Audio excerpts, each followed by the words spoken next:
All right, good afternoon, Team Ivy. Welcome to week 2 of the intersections of diversity, equity, and belonging in the wake of COVID-19. This weekly Lunch and Learn series will be scheduled on each Tuesday in the month of June to build understanding of the different experiences of our students, our employees, and our communities during the COVID-19 pandemic and offer ways to better build a sense of belonging at Ivy Tech Community College. Being a parent or a caretaker is hard, but add a pandemic on top of that, which has kept everyone quarantined for months, is something that none of us could have ever imagined. Taking care of little ones or your adult dependents in the wake of COVID-19 has been a game changer, and parents are just trying to hang in there, including myself. I have a 4-year-old son and a daughter who just turned 6 last week, and every day is a new adventure. Today, we're going to hear from 3 different experiences. We have Chancellor Stacy Atkinson of Richmond, Indiana, Deshawn Burrell, Director of Ivy Cares in Sellersburg, and we also have a student, Destiny Clark, who's also from Sellersburg. Quick housekeeping. You are all on mute for the duration of the session. If you have a question for the group, please type in the chat, and I will attempt to get to as many as I can during the session. I'll be monitoring the chat, so don't wait until the end for your questions. Just start typing them in as you have them. Also, this webinar is being recorded and will be posted on our YouTube channel for additional viewing.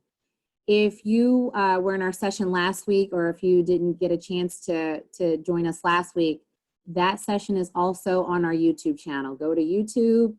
Look up the Ivy Tech Community College YouTube channel, and I'll also add it to the chat when I have a chance. And you will see all of our webinars there, our diversity webinars. All right, so we will get to the group. Chancellor Atkinson, please introduce yourself. Hi, everyone. My name is Stacy Atkinson. I have been with Ivy Tech for 6 years. I started in a role at systems office, moved to another role at systems office, and then moved to the campus. Life is very different between systems office and the campus. More on that later, not during a diversity series. And I know that I was meant for campus work. I currently serve as the chancellor of the Richmond campus. That's my day job. In my 24/7 job, I am the wife to Keith Atkinson, and he and I met a long time ago when we were both Marines, and we survived that life and relocated to Indiana when my parents decided that they were going to leave New York City and go to Puerto Rico, where they are currently quarantined right now. I'm the proud mom of a 10-year-old daughter named Kelsey and a 6-year-old son named Jordan, and they are rising 1st grade and 5th graders right now. I'm really excited to be here with all of you. Thank you. All right, we'll go to Dr. Burrell.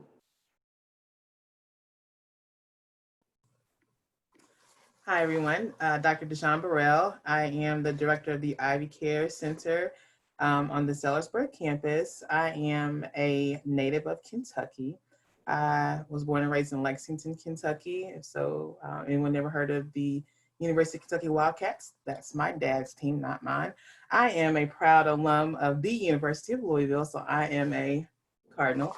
Let's see, I've worked for Ivy Tech for about 4.5 years. I started what was then Community Connections and is now turned into a statewide operation known as Ivy Cares, non-academic crisis intervention. So where we are now in this pandemic, we are the all-star team, if you didn't know that. In terms of family life, I am the daughter of John Burrell. He is a retired student support director at Kentucky State University, and I have one younger brother who is a therapist. So we all kind of flowed into that vein of helping people. That's not what I went to school for, but that's how I ended up, and I love everything that I do. Well, I don't have any children. I'm talking about my dogs. I have pugs, and I love them. And I'm very active in my community and my sorority. I'm president of the local graduate chapter, and I work in the community a lot with social action, social justice, and with youth groups. So that's a little bit and a lot about me at the same time. Glad to be here. Thank you. And last but not least, Destiny Clark. Hello, everybody. I'm Destiny Clark. I'm a student. Now going to University of Louisville. I graduated with my associates at Ivy Tech. I have a little 5-year-old boy named Tevin, who loves Fortnite and Roblox right now. And that's about it. Thank you for being here with us, Destiny. Congratulations on graduating. You just graduated this spring. Awesome. Congratulations. And can't wait to see what else you have going on as you continue your education. All right. So let's get into the questions. There are so many people who find themselves working from home right now and simultaneously losing childcare and having children in a range of ages needing to be fed, educated, and definitely entertained. How can working parents achieve any semblance of a work-life balance when it's difficult to find where one ends and the other begins? How do you maintain that work-life balance? And Destiny, you can start. I think one of the most important things for me is keeping a schedule. I was really bad at scheduling, keeping a calendar, getting things done on time. That way you're not overwhelmed, and getting things done ahead of time. You don't have to do it on the due date. I had to learn that the hard way. So I would think definitely just keeping a schedule, and mindfulness has helped me and Tevin a lot. Because Tevin gets aggravated, I get aggravated, especially this past semester where I was working and going to school, and then COVID-19 just popped up out of nowhere. So just, finding whatever works for you to escape, to find, whatever calms your mind, and then keeping a schedule. Thank you. I can go next. Stacy. Mm-hmm. So like I said, I'm the mom of a 10-year-old and a 6-year-old, and their lives were, as we all know, sort of flipped upside down. And it was for them on a Wednesday afternoon, they announced that schools were going to close. And by Friday, we were closing. So it was fast, quick, and in a hurry, the way that everything COVID-19 has been. I told somebody this morning, but the first 2 weeks of this whole quarantined me was paralyzed. Like, I couldn't believe we were in this world. I could not believe that I was to be the chancellor at Ivy Tech. I was to now be a homeschool teacher. My husband was an essential worker whose schedule already kind of stinks. He's an air traffic controller. So we managed that nicely, but now it was going to stink with a capital S, because they were going to be like, hey, you have 48 hours, get your life in order. Kiss your kids and your wife, you might see them the next 14 days. And that's exactly what happened. So it was just me. Then I decided we get new puppies, which wasn't the best decision of my life, y'all. I mean, it really wasn't. But I mean, now we're 10 weeks later, it's okay, but it wasn't at the beginning. But I was completely paralyzed for the first 2 weeks. If you were ever on a call with me during the first 2 weeks of coronavirus, you saw a headboard behind me because I couldn't get out of the bed in the guest room. And that was where I worked. We have a home office. We built a house with a home office, and I wouldn't come down here because I was so unbelievably paralyzed. So for the first 2 weeks, I will say my children sort of took care of me a little bit more than I took care of them. And then we realized that we were eating just junk food, and nobody was making dinner because mom wasn't making dinner. She's paralyzed. She's in the room. We're having frozen pizza. Then I started to slowly but surely understand, sort of to what Destiny said, you got to figure out sort of what makes you feel best. And it was working from 8 to 5. At 5 o'clock, my kids still had 45 questions, and it was being honest with them and saying, between 5 and 6, I'm going to go to the basement. I'm going to be by myself. And it's just too much because you're on all of the time. And you're going to have Lunchables for lunch. And I'm not going to make a big fancy dinner. We're going to order some of our dinners, and we're going to have a menu for the week. So, we're in week 12 right now, but it went little by little by little. But I totally think that it got better before it got worse. But I remember a 10-year-old and a 6-year-old, God love them, I have a knot in my throat. They literally took care of me. They noticed that things were not great, and they figured out a way to, has she eaten? She's been in that room, and, she kind of has been on Zoom, but has she eaten at all? And then it sort of switched, and it switched to me then taking care of them, making sure that they ate, making sure that they were okay, making sure that e-learning was done on time, when we realized we were in for the long haul, which I didn't understand at the beginning. So that's candid and that's honest. Speaking of, one just walked in. I heard her outside my door. So, Naima, we're doing an interview right now. Can you tell me how things have been since we've been at home since COVID-19? Me? Yeah, tell everybody. We've been playing. Yeah. Has mommy been able to play with you all day? No. No. What's mommy been doing? Working. Yeah. How is it with mommy working while you guys are playing? It's not so fun. It's not so fun. I know. I mean, this is reality, right? This is what we're all dealing with, trying to figure out how to make it all work. Stacy or Destiny or whomever, how are we making it all work? How are you making it all work? I'm going to tell you guys a little bit of a secret, right? I'm going to tell you something that ended up working out for me. And I know that we're in 12 and people are on their way back, but there are some traditions in COVID-19 that I hope we don't lose. And I promise I'm never going to lose this one. Week 2, I remember these because they were very traumatic. Week 2, I remember sitting with the laptop on my lap, looking over at the teeny tiny little clock, and it was like 8:35 p.m.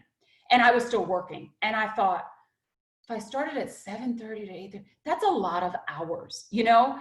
So I put on my calendar, and if y'all want access to my calendar, you can have it. On my calendar, literally, there is a get moving, 30-minute reminder.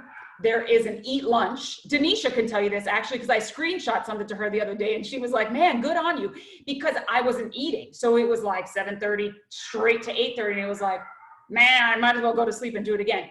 But it was eat lunch. And there's a note to myself, which is a nasty gram. And it's like, Stacy Atkinson, whatever you are doing, make sure you stop and eat something right now.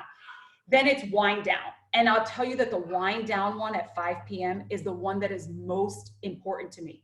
Because again, I remember that day, you know, day 9 into all of this, looking over and it being 8:35 p.m. And that's not good for anybody. That's not good for any of the emails I was sending you guys. That was not good for the next morning when I had to get up at 8:15 and had another call at 8:15 the next morning. That was not going to work for anybody. It works in my brain. Scheduling that time and scheduling those things actually helped me. And they have started a pattern. It takes a little while to develop a pattern and develop a habit. My kids' Zooms were on my calendar. My daughter's a competitive gymnast and they closed the gym, but they were doing these virtual ones. God love us. I'm surprised any of us survived those. And she would take a device and she would go downstairs. And at the beginning, we'd have a family powwow. And it was like, at 9:30, you have a kindergarten Zoom. At 10:15, you have a 5th grade Zoom. At 12:30, you have gymnastics fitness. And it was all on my calendar, but it was all scheduled. And at 5 o'clock, I'm going to wind down no matter what I'm doing. So I hope that it's not 8:35 and I'm sitting in the Richmond Chancellor office and doing the same thing that I was doing from the guest room upstairs. So take that advice. There are things we will take from this that I hope we embrace as traditions and we embrace as a way to continue on in normal life, whatever normal means after all this. I hope wind down is one of the ones that, and eat, and eat are 2 of the ones that I hope that we take from all of this.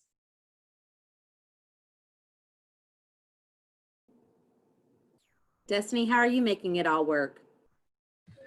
Honestly, contentment. I have my own life issues going on. And of course, being a young mom, and I'm just saying, I'm just learning adulthood. I'm 23, and then I have a 5-year-old, and so I'm learning all of these new things about being an adult. So one of the greatest things for me has been I'm grateful. There were days where I'd sit at this kitchen table, and study chemistry when I do that topic at out of my other 4 classes, I would literally be sitting at this table all day long, reading those chapters and then doing the quizzes, and I wouldn't have time for Tevin. He'd say, I'm hungry. I'd say, okay, baby, just hold on, I'll get it for you. And then when I'm done, I would think, I can't stand this. I hate this. I don't feel smart enough. I don't feel like I'm getting the information. I don't feel like I'm understanding what's going on. But I had to tell myself, there are people who have it worse. And that's the reality for me. I could be homeless right now. I could not be in school. I could not have the opportunity to be online at school. I could not have the opportunity to sit in a house where I know that me and my family are okay and safe from a virus and be able to at least try to study.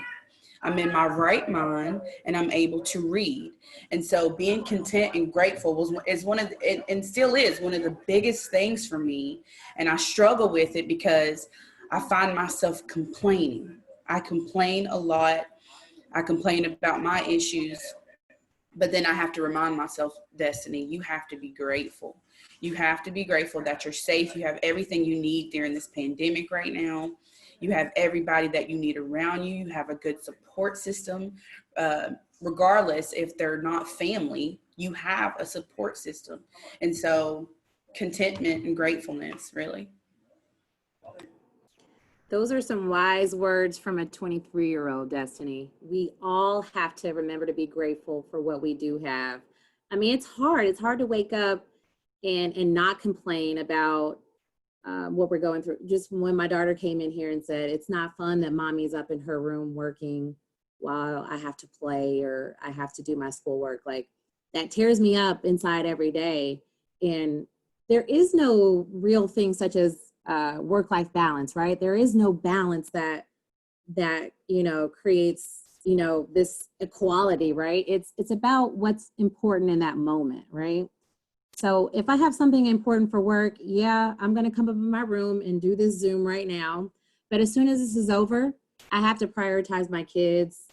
I have to make sure she eats lunch, right? I have to make sure that they have everything that they need. It's not just us adults going through this. It's the kids. They've never been cooped up like this, at home. They've never had to go through this. So we have to think about everyone as we live through this moment. So have you all talked to your children about COVID-19? Do they know what this is? What are those conversations like? So I'm laughing because when this all started, I told my husband, Keith, I said, hey, Keith, you think the kids know what Corona is? And he said, oh, no, ask them. So I start with my son, right? And we're going to write a book one day about Jordan Atkinson. And you can all say I knew him when. So Jordan, I leaned over to Jordan. He's got the funniest replies all the time. And I said, hey, Jordan, we're sitting on the couch just casually. I said, hey, do you know what coronavirus is? And he said, 6-year-old little brain. And he said, I do. And I hate it. Someone ate a bat. And now Tucker from my class started coronavirus. And I was like, Tucker? And he said, yeah, Tucker came in, he sneezed and started coronavirus for the whole world. So that's what my 6-year-old thought. We have since corrected him on the Tucker thing. And I asked my daughter and she said, yeah, I've heard about it, from watching the news. We so incessantly were watching the news. So the hardest part for me as a mom was we live in a subdivision. So houses are quick, like you can pick up a rock and throw it next. And we live in a subdivision where children are predominantly around the ages of 6 and up to about 16. And, people dealt with COVID-19 and a quarantine and stay-at-home orders really differently. People either locked their doors, closed their windows, and didn't have anything to do with it. They met in the middle with me somehow where we weren't really interacting with other people, but we still went outside, or they did not care and they did whatever they felt like it. So my kids would look out the window and they'd be like, well, there's 20 kids around the corner playing basketball. Can I go play basketball with them? And it was sort of hard to explain to them, you can't do that. Right now we just can't. And telling them this is what happens. They've learned the word pandemic, if nothing else has come out of this. And they've learned, how you spread disease and they've learned to wash their hands, most importantly, and things like that. So we've had the talk of an illness, but I didn't want to scare them very much either. So I was just somewhere in the middle is where I was. Destiny, you said your son's 5. Did you have a chance to talk to him about it? What does he know? Yeah, so I am very blunt with Tevin. Since I have plans of going into the medical field, and I hope that he follows after me. So that's why I tell him a lot of things that people probably wouldn't tell their 5-year-olds. Like, if you get it, there's a chance you could die. And I kind of, I'm a little open with him about it. And it was hard explaining it at first because Tevin, out of nowhere, mom was teaching him at home. And I was like, Tevin, do you know why you're at home? And he's like, no, Mom, why? And I was like, because of coronavirus. And so we kind of went through that phase of, what do you mean? Why can't I go outside and play? Why can't I, But now I tell him, do you know why you have to wear a mask? Do you know why we need to be careful? Do you know why you need to stop touching things when we go to the store? He wants to touch everything in the grocery store. And he's like, coronavirus, Mom, it's the coronavirus. So he'll say coronavirus, and he'll say, you got to wear a mask because you'll get the coronavirus. And, and sometimes he's funny and he's like, oh, Mom, I can't do anything because I have the coronavirus. I think he's did that like one time. He tried to pull that on me, but he kind of gets it. I explained to him, like, do you remember when you had the flu in December and you were throwing up, you were sick? I said, that's kind of what the coronavirus is like, and it's kind of deadly. So we have to be careful. So he kind of understands.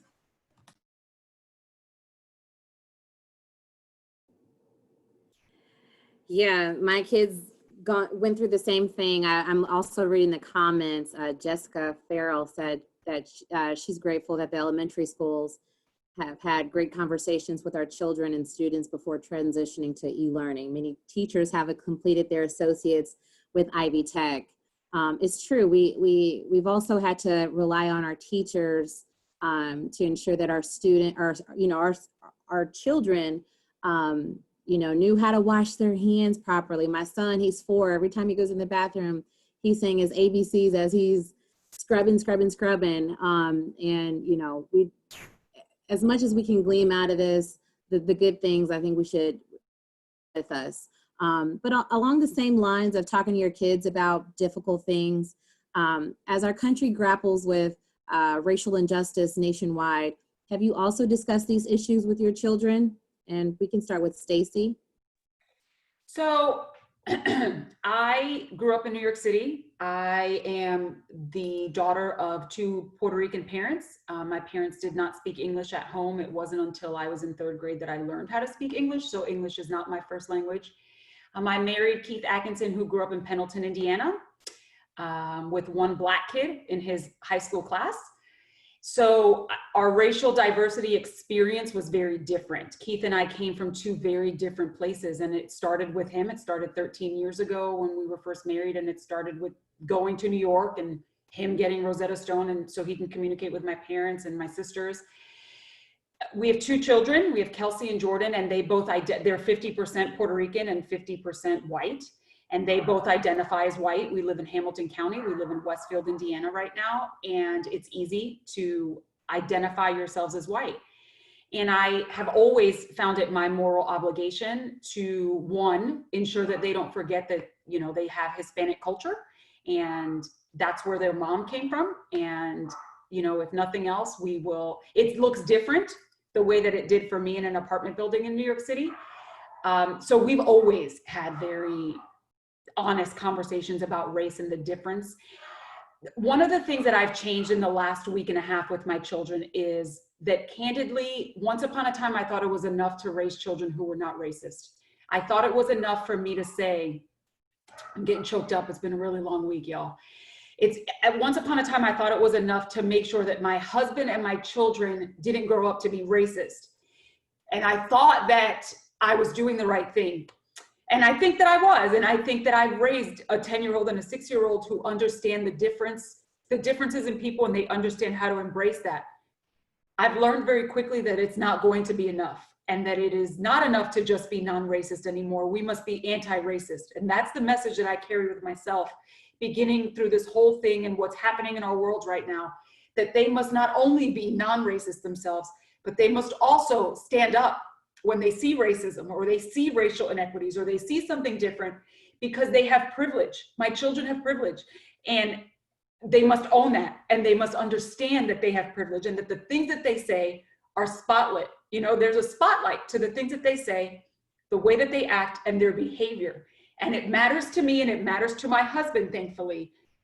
It matters so deeply that I didn't expect to cry in front of all of you, but it matters so deeply to me that they grow up to understand the differences and to embrace the differences of other people, but to also stand up for it and to not be a bystander. And that's hard sometimes for a 10-year-old and a 6-year-old. So I just model that by example. We have those conversations, and they know that the world is at a pivotal turning point, and we're going to be on the right side of history. If you live in my house, you're going to be on the right side of history. If you're going to associate with me, you're going to be on the right side of history. And it's not going to be easy. And we're not going to change everything tomorrow, but I promise you we're going to be relentless in our pursuit to change it. And if it's just the 4 of us, if it's just the 4 people with the last name Atkinson, then it'll just be the 4 of us with the last name Atkinson. That's where our conversation has gone. It's gone from here's a lesson on not being a racist. Now it's, you may not only not be a racist, but you'll stand up for it when you see it. So thanks for making me cry this afternoon. Thank you, Stacy. That was powerful. Oh, God. Destiny, as you raise a Black son, have you had this conversation? Tevin is, he's I don't know how to explain it. Like, he's a kid. So when you say something to him, he's like, yeah, Mom. He's not paying attention. And when I told him this morning, I said, do you understand that, you know, some people are not going to like you because of the color of your skin? He was like, yeah, Mom. Like, he doesn't get it yet. And so I guess we're just not ready for that conversation yet. But Tevin, my mother's white, I'm mixed, and my dad's Black. Some of my sisters came out white, and my brother came out white, and some of us came out brown, literally. And so Tevin doesn't really see a difference. He has a white grandma and a Black grandma. He doesn't really understand, like, there is an issue, you know, like, he doesn't get that. We weren't really raised, well, I wasn't raised, and of course I don't raise him around stuff like that. I know when he's with his father sometimes, though, you know, like, there's some things that his dad might say to him that I don't completely agree with, but he has told me before. I remember my sister was pulling out of my house, and she got pulled over because she didn't have her headlights on. And Tevin looked out, and he said, is that Aunt? Is she getting pulled over? And I said, yeah. And he said, are they going to kill her? Or is the police going to kill her? And I was like, I was like, who taught you that? And I was like, Tevin, what do you think about the police? I literally asked him that. And right behind me in this kitchen, he I promise you, I've never taught him this. He got down on his knees and put his hands up.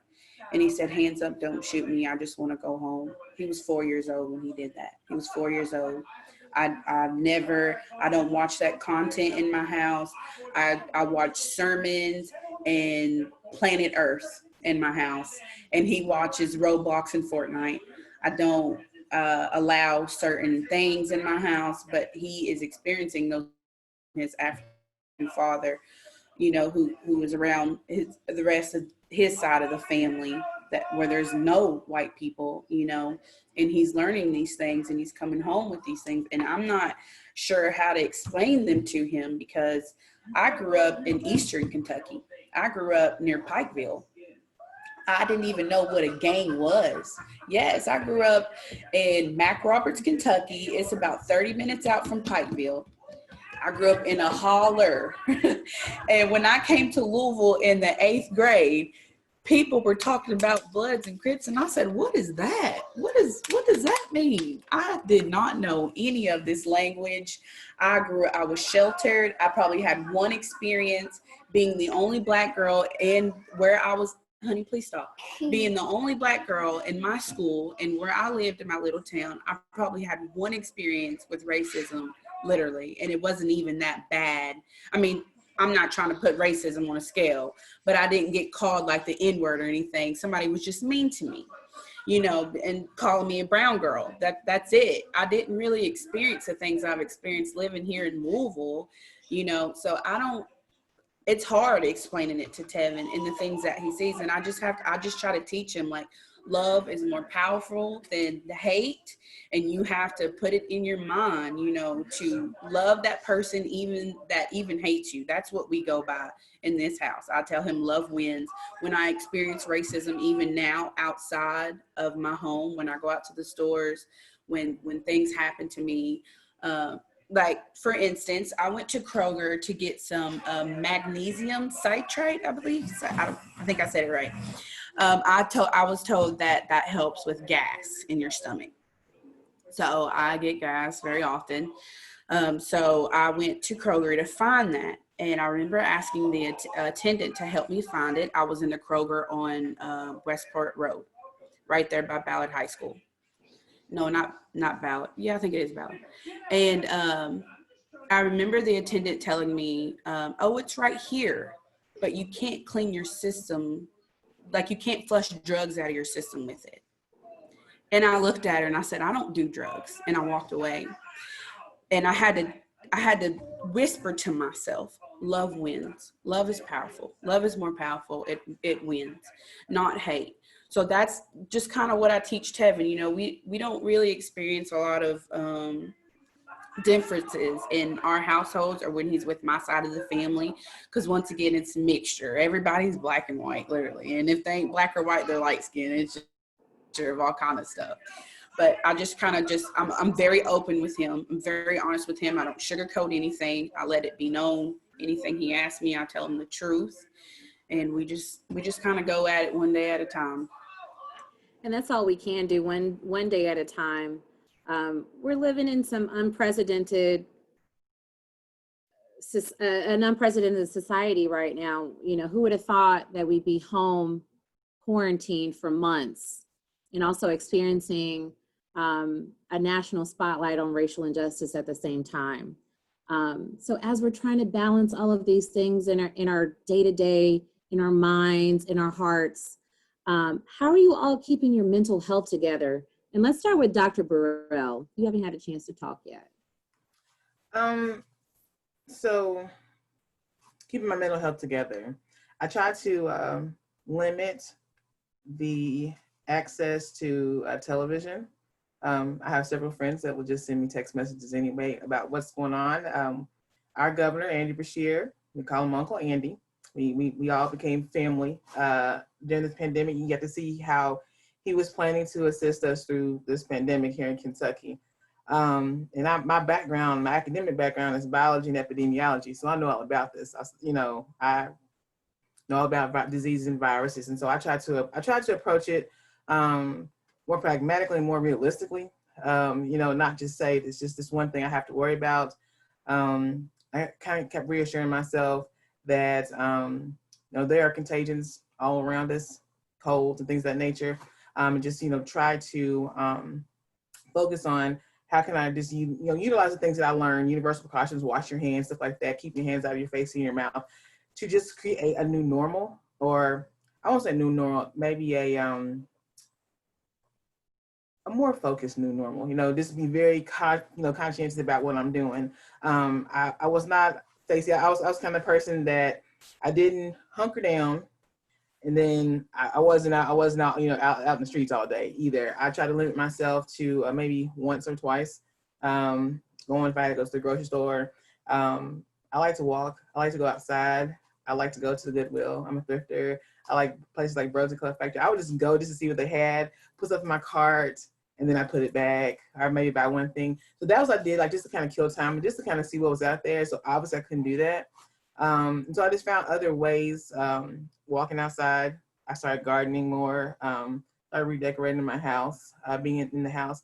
And then I started having some like real conversations. Some of my friends who are therapists, I started talking about real different ways to have self-care for a person like myself who's always on the go. I've lived in my house for 14 years, and this is the longest I've ever been in my house at one point in time. I do not sit around. Even though I have dogs, they go out with me and stuff like that. So it was a huge shift in trying to find a way to keep my mind very busy. And then for my job, I work with students who are in crisis. So students who their mental health was tanking. This is spring, so anyone, people who are bipolar, this tends to be a rough time in terms of impulses, and we call it spring fling. So it's a lot of impulsive, higher energy type of outbursts and behaviors that we'll see. So trying to work with students and some family members who had those challenges with their mental health. Like I said, I'm very active in my community in the sorority world. So I have sorority sisters that I have to keep in contact with that I know struggle with heavy depression. And then we had here in Louisville, we had, the shooting death. Well, it actually happened in March, and I knew about it in March when it first happened, but it started getting more national spotlight here recently. So it's kind of starting to deal with the aftermath yet again of finding out of the shooting and really not having any resolve, anywhere near any resolve, kind of taking that on as well. So I was dealing with that with students who were struggling with some things, and I was dealing with my sources who were dealing with some things. And then I realized, I was raised by my father. So I was raised by a Black man. My brother, he's a Black man. My brother shared with us, he said, I always say, I was 19 the first time a gun was ever pulled on me when I was leaving something. And so kind of helping him unpack some of those things. And then realizing that I'm being around men all my life, my guys, I have a lot of guy friends. And so I'm like calling them, just make sure you let me know you made it home. I'm not your mom, I'm not your girlfriend, anything like that, but I'm your friend, I care about you. So like, I realized, hold on, Deshaun, you're starting to have some VT, because it's tough because, my mom died when I was young. So I've been around mostly guys all my life. So thinking about it and hearing them say with George Floyd, I couldn't have watched it. And I just know that I would have just had to risk my life because I couldn't have watched another Black man die like that. And hearing them, one of my friends called his mom. He's his mom's only son. He's the baby of the family. He said, Mom, just letting you know, as much as I love you all and I love what I do and I love my life, I couldn't have watched that. And I don't want you to think that I just did something without thinking about it first. So if I ever was in a situation, I couldn't have watched it, and I know that I could possibly risk my life in helping not to have the world see that again. And he told me that, Stacey, he talking about breaking down. I was just like, I couldn't imagine, but then I was thinking, no, this is the life that I've lived. I've lived this life because I've had to call, my friends, let me know you made it home.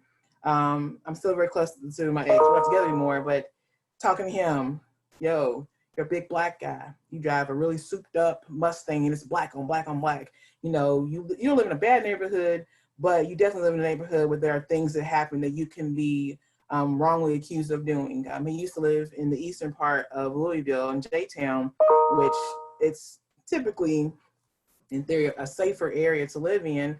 And we were talking about a time that he left his keys in the house and the door was locked. He said, "Oh, I have a window unit. In the back room. I'll just go through the back of the house." And I was like, "Okay." I said, "No, stay on the phone with me. Stay on the phone with me." And he was like, "Why?" I was like, "Because even though your neighbors know you live there, someone who's just driving by sees someone climbing in the back window, they can call the police." And it's like all those things just kind of started to kind of imploding on me. And I'm like, yet again, here we go all over again. I'm like thinking about all these things. And of course, I'm hearing from my students who are struggling with some things. And so I found a way to just get up every day and leave my house safely. I walk a lot. I found different trails to walk in a park that was nearby. I took time away from some of my friends who were just overly indulging in the sensationalization of all that's going on. Because I was like, look, I don't not know that these things don't exist. I live it every day. But I just don't want to cloud my brain of something that I daily have to sift through. And I think when I explain that, because a lot of my friends come to me because they know what I do and I'm a listener. I had to explain sometimes I have to decompress from all your stuff so that I have time to kind of sift through some of my stuff. And so I think I've been very candid and I've been very honest. I think that's really helped with getting through all of this. And then I've just been really realistic. I mean, we're eventually going to have to start going back in to the office. And I mean, we deal with students in crisis. We deal with students who are sick. We are dealing with students who don't have, you know, in a normal day, they don't have and they're in crisis. This is a global crisis and we're still having to help them, you know, figure their way. And they, you know, without killing off their dream of you know, accomplishing, you know, their goal, their academic goal. That's why I was glad to have Destiny, because I'm like, she definitely has pushed through a lot of things and still here and still going on. So I think that's, you know, just being really realistic, really being honest. And actually, from the words of Auntie Maxine, I reclaimed some of my time. You know, I started telling folks, I deal with this, especially when the CARES Act money hit and, you know, students knew that we had this money to help them out with, it blew up. Every person, I used to tell people, hug your Ivy Cares person, because we were working all day. I would see Jody on 11, we're on together, you know, just getting things done. And just, you know, I just had to reclaim some time. And my reclaiming of my time, I went outside and I talked about what I was thankful about. It was just small things like that just really helped me keep it moving through all of this. And it's going to continue to help me when we go back in, because my office doesn't not ever not deal with crisis. You know, so that's kind of how I handle it. Thank you. So Stacy, you said we're in week 12 of being at home. And the only reason why I know that is because I send a video to my campus every week and I title it with that, which is part of how I've survived mental health. That's how I know it's week 12. So as you talk about how you've kept your mental health together, also talk about what you've done with your children too, to keep their spirits up. Yeah. So the hardest part for me, for this whole thing was what the children lost, right? My daughter got ripped from her 4th grade year. My daughter's a competitive gymnast who had state, nationals, regionals just ripped from her. Then my son, who had an amazing kindergarten teacher, just had that ripped from them. And then they were home and there's this crazy lady, their mom, who's telling them they can't go anywhere and they can't do anything. So I've always felt for them and I always felt for their mental health. And from the very beginning, I'm an extrovert, probably the biggest extrovert that you guys know or don't know and know now. My energy comes from other people, and the people in my house are wonderful, but you get tired of the same people all the time. So I know that I am energized by going on the Richmond campus. I'm energized by going to systems office. I'm energized by going to church on Sundays. I'm energized by hanging out with my friends for a happy hour one night or something like that. But I knew all of that would go away. And I had to figure out how I was going to fill that void. And from the very beginning, I knew that it was going to be difficult for me. I knew it was going to be somewhat difficult for my children. And then I thought about the people of our campus, and included in those people were students. As Deshaun said, you know, they were coming to us with things that we hadn't thought about, or things, frankly, for me that I was really scared about. You know, I don't have a device. You all went virtual and I don't have a device. You all went virtual and I live in the sticks and I don't have wireless internet. Like, I need to drive to your campus for your internet. I come to Ivy Tech.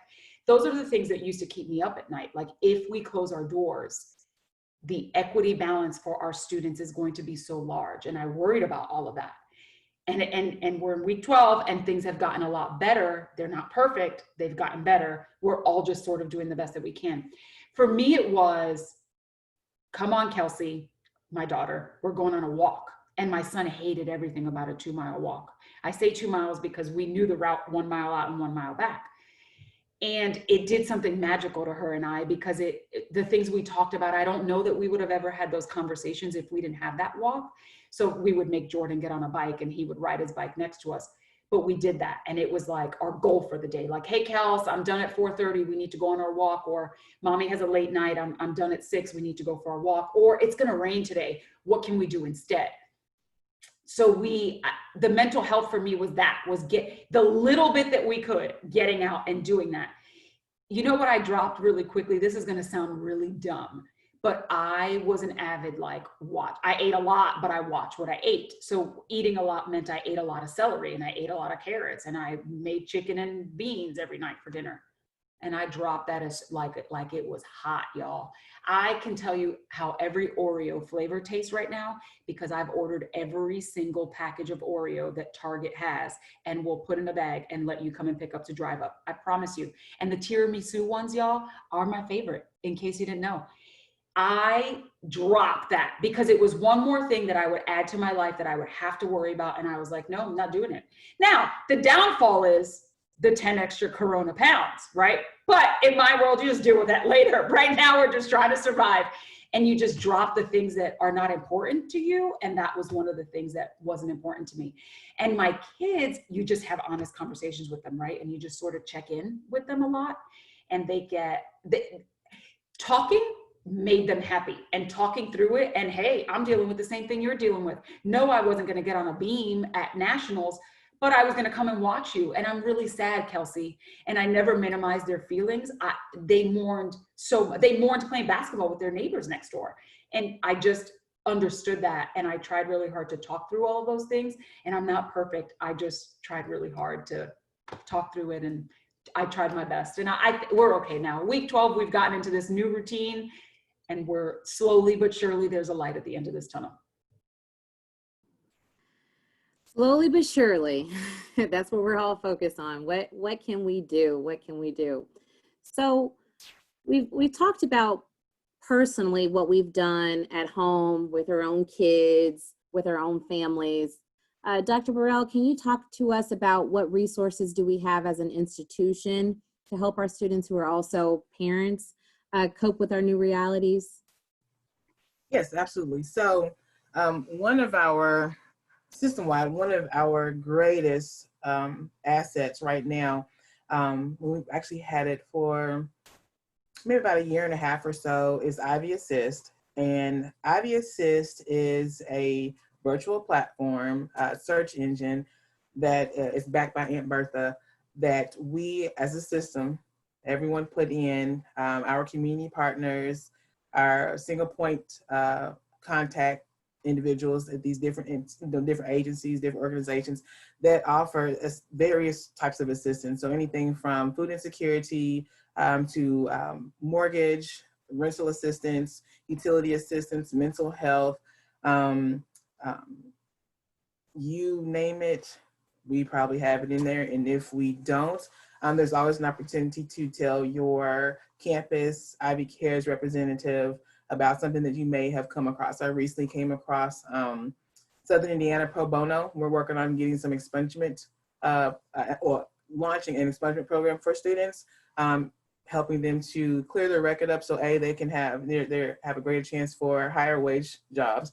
And then two, those who want to go into a field where they have to have practicums and intern sites and they can't have certain things on the record. We were before all COVID happened. We're working on getting that program launched so that students can, at least have some sort of hope in being able to finish up their program that they desire to go into. So Ivy Assist is the big system-wide resource, and these resources that are in Ivy Assist, they are categorized by the area in which you're in. So you wouldn't pull up something in Louisville and Sellersburg if you lived in Terre Haute, or even if you lived in Indianapolis. So that's one of the greatest things. Ivy Cares as a entity, as a division of Ivy Tech, system-wide, we're working on some things to have greater exposure to the campus, because individuals who are the representatives, they're probably some of the best resources, even to help you navigate Ivy Assist and navigate the local resources. Sorry if I'm moving a lot. My dog is moving up from under me. His lampshade is hitting my leg. The local representatives, they come across things all the time that may not have the opportunity to yet put in Ivy Assist, but it's something that may be a quick program that's just for this area, for this particular demographic, and they're going to shoot it out or be the point of contact on campus for that. So you have that. I do know that there are different campuses that have mental health services either contracted to work on campus, or they may have a contract to send their students directly there for a reduced rate or for free. I know we have a contract with a local, she owns a wellness center that offers therapeutic services both virtually and face-to-face. They were virtual before we went to a virtual environment, a virtual educational environment. So we're working on seeing if there are other entities in the different campus regions that may have that may offer some similar services, if not taking her actual company and seeing if it can be a system-wide adoption, because she does have the capacity to supervise and manage other therapists that may be able to practice in other areas. So because we have a really good contract with her, I actually have talked with her about seeing if she's interested in maybe having some conversations with other people. So I think mental health is probably the number one thing. We didn't have that as the number one thing when we first built our Ivy Cares, but without your mind being in a space to even be able to receive any of the resources or receive any of the help, we really can't get very far. And we can get your food security together, we can get your housing hopefully together, transportation, but if you're not even in a space where you have enough brain emptiness to deal with whatever things going on or whatever things we're talking about, we've been able to tell we're not getting to our students. So that's the biggest thing we're working on now, is kind of getting the system-wide adoption for mental health. Other resources that we have each other. Believe it or not, we have each other. There may be a student. I ask students all the time, what do you do for X, Y, and Z? And if they tell me how to, they heard of a new daycare, I'll then contact that daycare and say, what is the process to get our students in? Do you accept River Valley Resources, or in Kentucky, do you accept 3Cs? Because having the money for students to have the opportunity to even be able to take their children into a daycare center, that's one of the key things. So I use students a lot. I poll them, I ask them a lot. You can ask Destiny. I've asked her about different things. I'll call her and say, I didn't see you, apply for this. And I know you could probably utilize this, or do you know some other ladies who live where you live that could, that could benefit from this? I have no problem in asking the students. I think old saying goes, if you build it, they will come. Well, I don't want to build the wrong thing, and I'm attracting people to it, and they're not going to use it. That's a waste of energy and resources. So I'm really big on using the students. What are some other things we have as a system? We have the EAP for employees. That's huge. I know that with COVID-19, thanks Ramsey for putting that Ivy Assist in there. And there are COVID-19 specific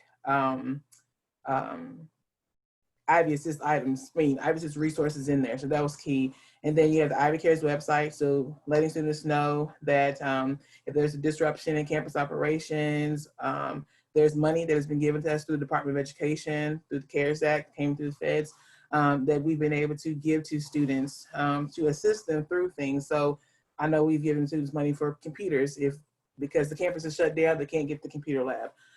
If we had a student, it's harder with housing, but we were able to provide a student with some rental assistance. She moved to our area for our program so that she could do practicum or internship things. Well, because of COVID-19, that all shifted. Obviously, it looked a little different. Well, her apartment complex will not allow for her to break her lease. And so we had to assist her because she was like, I'm not able to do the things I was once able to do financially. I don't want to have an eviction on my record. So we have those resources available. There are about 4 or 5 pots of money that we've been able to pull from to assist students in paying their tuition. We've had a couple of partners, employer partners, that would provide tuition assistance, or they would pay for a student tuition, but because they're taking a hit as an organization, they had to, salvage what they could. And so the first things that kind of took a back seat was paying for their employees' education. So we've been able to offer some assistance in that way. And really, I think it's just outside of the students, each other, if we come across things, Ivy Assist, and then the money, mental health, that's about it. And just making sure that every time we meet as a group, all of our Ivy Cares directors and points of contacts, we meet once a week. And so if we come across something, we share it out. If there's, I'm doing something that I'll be working with Gigi up in Indianapolis to pull in our students. I incentivize things, having these virtual conversations, incentivizing them. What student right now is not going to take $50 if I pull your name out of a hat to sit and talk to me for 15 minutes? I don't know of one that's not. So it's providing those type of situations and those type of experiences. I can find out from them, what is it that you need? If I can send it all the way to the top, what do you want me to say? And being that candid with our students, that has been extremely helpful to really help them through these situations. So anything that is anywhere akin to anything that I've just mentioned, that is what's going to get our students through. Thank you, thank you, thank you, Dr. Burrell. So we have time for one last question, and we had it from the audience. And this is for both Stacy and Destiny. And it was about this summer. Are you guys having trouble deciding whether it's safe enough to have your kids attend daycare or camps in the summer, or if you're just going to continue to keep them at home? What does summer look like for you and your family? That's a good question. So as we prepare to learn at some point what K-12 is going to do, I have monitored summer really closely. We didn't do camps with my kids. My husband's an air traffic controller and is home 2 days a week, so camps never really worked for us because the schedule's 5 days a week.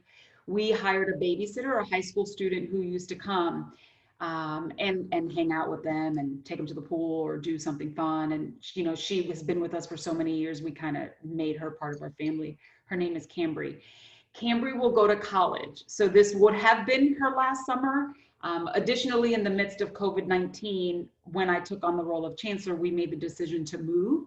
We live in Westfield, Indiana, which is an hour and a half, well, an hour and 10 minutes away from the campus. So we made the decision to move, but we were holding until the end of the school year, which was May, so that we didn't have to pull the kids out of school. That didn't happen, y'all. It's a great time to buy a house. It's really not a good time to sell. So we didn't expect to be here past May, to be honest. We are hopeful. I don't think camps are going to open. I'm an early childhood major that's been watching that really closely. I don't think anything is going to normalize for quite some time, and certainly not in time for camps. I have had really honest conversations with my boss, who happens to be our president. One of my concerns is that. One of my concerns is that I can't come back in any semblance of a Monday to Friday, 8 a.m. to 5 p.m. because I don't know what I'm going to do with my children. So we are sort of waiting on news on what will happen beyond July 4th, when the governor has promised us news on K-12 and what they look like next year. And then I honestly, those of you with school-age children, who knows then, right? Like, who knows, are they going to go back on a bus Monday through Friday? Are we taking them to a bus stop? I think it'll be sort of my least favorite thing. It'll be really gray until things become black and white again. So the answer for me is I will not be sending them to camps and daycares. However, I was never going to do that anyway, but we won't have a sitter. She has asthma and won't be coming back this summer. Destiny, what about you? What are your plans for the summer? So I am actually terrified of sending Tevin to a daycare or to a camp or anything. Completely terrified. I barely want him to go outside. When the semester, right before the semester ended, we actually went to Virginia to see my dad, my dad and my stepmom, my parents. And we spent some time down there, and it was a lot easier for him to be able to play and stuff outside because they live in the country. But up here in Louisville, I don't plan on sending him anywhere. I'm honestly afraid of what August is going to look like when we go back to school. I'm hoping that it's not virtual, but at the same time, I'm hoping that we will be safe if we are back in school. But my sister's fiance has a pool in his backyard. We swim a lot. We'll go outside on the walking track early in the morning when nobody's there. We have a walking track by the house. I don't plan on really taking them out of the house, honestly. Totally understandable. As parents try to decide what's best for their family, I think we're just going to have to take it day by day to understand what's happening in our state and in our cities. So panelists, thank you so much for your time and expertise that you've shared with our Ivy Tech community. This information has been so invaluable as we dissect the intersections of diversity, equity, and belonging in the wake of COVID-19. Attendees, if you would like to submit any questions, comments, concerns, feedback, whatever, please email us at diversity@ivytech.edu. We value everyone's opinions, and your feedback will help us as we determine our next steps in programming. This will be on YouTube as soon as I can work with marketing and communications to get that on there as well. Next week, Tuesday, June 16th, we will discuss advocating for the LGBTQ community. According to the Human Rights Campaign, the lives and livelihoods of many in the LGBT community are at risk amidst COVID-19 crisis.